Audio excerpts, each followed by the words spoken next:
So I want to welcome fellow Rotarians and guests to today's first ever Fremont Club Ignite program. Ignite is Rotary's comprehensive program to improve membership, engagement, and recruitment.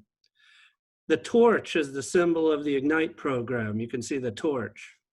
From ancient times, the torchbearers have been the first on the path of discovery and exploration, illuminating that for those that follow. Rotarians in the Fremont Rotary Club have an opportunity to become torchbearers ourselves. It is up to us to invite, unite, and ignite both our current members and new members whose fire and energy, when combined together, will make an illuminating difference and overcome the darkness of poverty, illiteracy, hunger, and disease, both in our community and worldwide.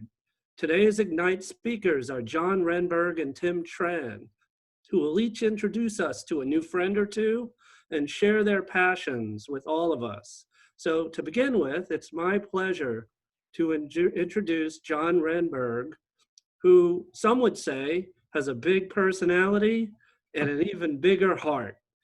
And John really doesn't need an introduction to our club. So let's just give him a really warm Rotary welcome. Thank you, John. All right, thank you. Thank you, Bob. Listen, I thought I would establish a precedent, if you don't mind.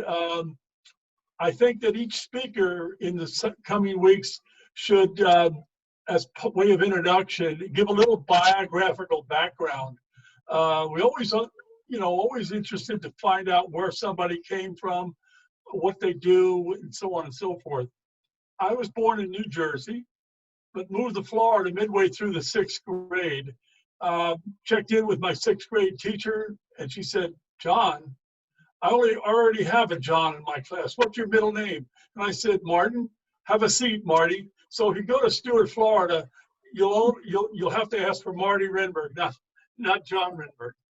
I graduated in '65. Went into after the draft came after me. I enlisted in the Air Force. I was in the Air Force for 4 years as a security policeman. I guarded B-52s walking around on the tarmac and in K-9. I handled 2 dogs, one in Spokane, Washington, great winter there, you can imagine. And then, of course, went to Vietnam and was there 67, 68, and picked up another dog.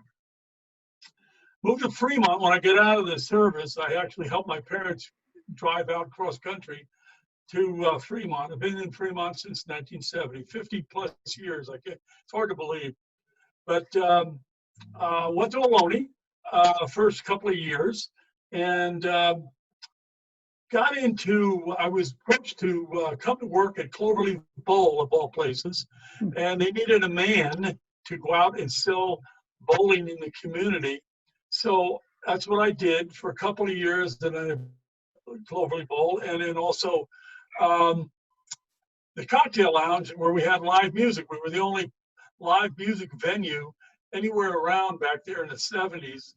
And let's just say it was a very happy time.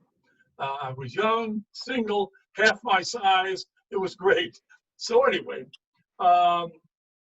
then I was approached again by a friend that some you may or may not know or remember by the name of Ron Shear, and came to work with him as a manufacturer's rep in the ergonomic office furniture industry, representing different companies and doing the sales and marketing.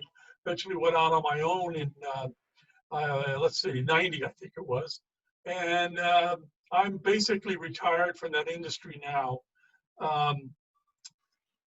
Met and married the love of my life, 1983, Celia, and it was a fun way we met.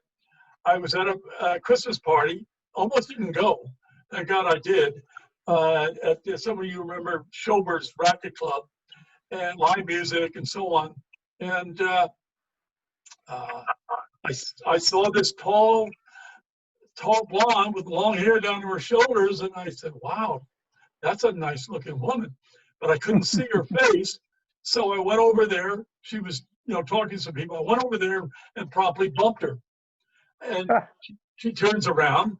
I take one quick look and I said, "I'm sorry, let's talk later." And I turned around and walked away.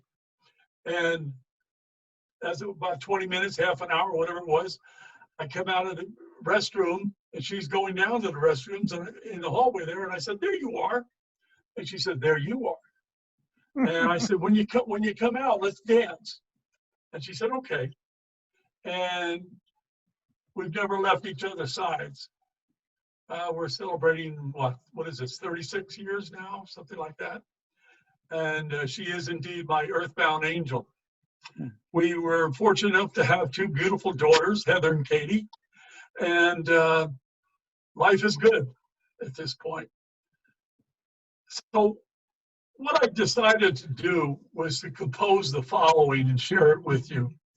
May not fill up the entire 15 minutes, but certainly if anybody has a comment or a question, there should be plenty of time for that. During the Great Depression, FDR famously advised the only thing to fear is fear itself. People were desperate to survive, just happy to have enough to eat. I always remember the story about my grandfather, who was a carpenter, and he had made this beautiful boat, about three foot long or so, and he had to sell it to make ends meet. And this wealthy fellow that he had done work for bought it. And so the next couple of years go by, the Depression comes to an end, and the guy calls my grandfather up and says, "I need some work done, Carl. Come up and give me a price." And he went up there and he said, "Well, I'll charge you X, and I want my boat back."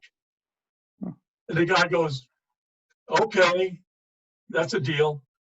And he got the boat back, and my brother Carl, who's passed on, had inherited the boat, and then I inherited it from my brother Carl, and it sits in a very prominent place in my living room with a picture of my grandfather holding the boat just after he made it. It's a really treasured piece, but the Depression was tough on everybody. I believe that fear stands for false evidence appearing real. There's an old saying about believing half of what you see and nothing of what you hear, or something like that. When I went into the military, and probably Jim Bell would testify to this, and particularly when I went to Vietnam, we were warned about rumors, BS, and propaganda. So many rumors and false info to deal with.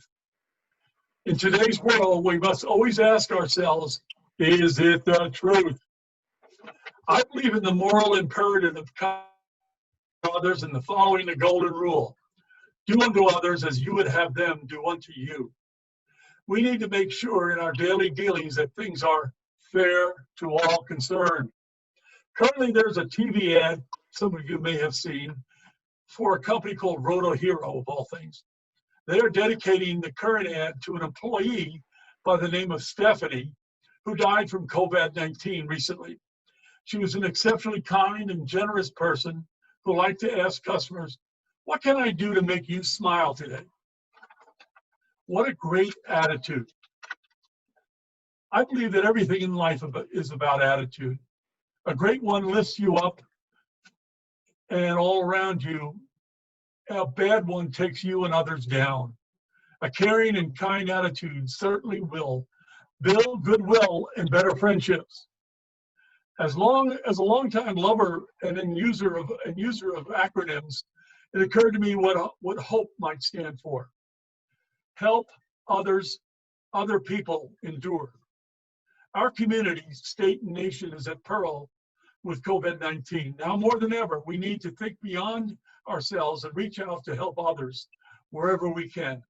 After all, as Rotarians, our motto is service above self.